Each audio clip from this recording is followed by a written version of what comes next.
មាន comment មួយបានសួរមកកាន់ខ្ញុំថាធ្វើម៉េចធ្វើ YouTube ម៉េចដើម្បីឲ្យឆាប់គ្រប់គោលការណ៍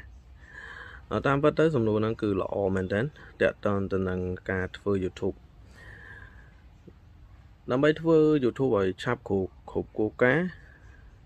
អ្នកនរគ្នាចាប់ផ្ដើមទី1គឺវីដេអូ short ហ្នឹងតាក់ទងទៅនឹង content មួយចំនួនដែលអ្នកនរគ្នាគិតថាធ្វើហើយ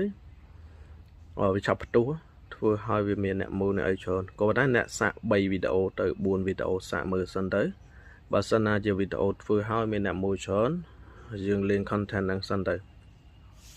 បើសិនជាលេង content ហ្នឹងត្រូវហើយវាមិនយូរទេ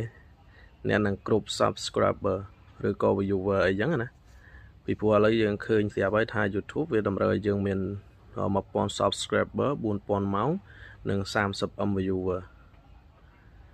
ចំពោះវីដេអូ short គេតម្រូវឲ្យយើងផុសធ្វើម៉េចឲ្យបាន30m viewer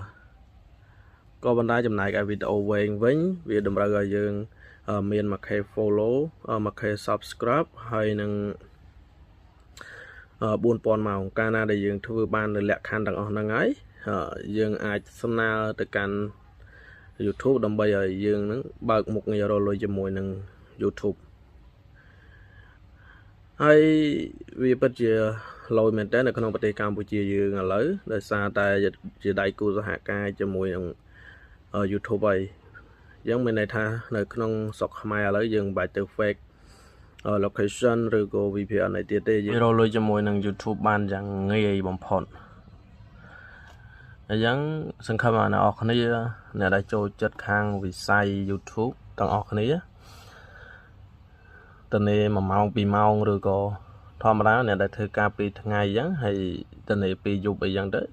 កុំទុកពេលវេលាអត់ប្រយោជន៍កុំទុកពេលវេលាចោលយើងងាកទៅធ្វើ YouTube ទៅដើម្បីបន្ថែមនៅការងារយើងមួយទៀតហើយការងារហ្នឹងមិនសំខាន់ថាយើងដេកដើរឈរអង្គុយយើងធ្វើបានទាំងអស់គ្នាទេអ្វីដែលយើងជំនះបំផុតហ្នឹងទី1គឺយើងធ្វើហៅនៅ content ថា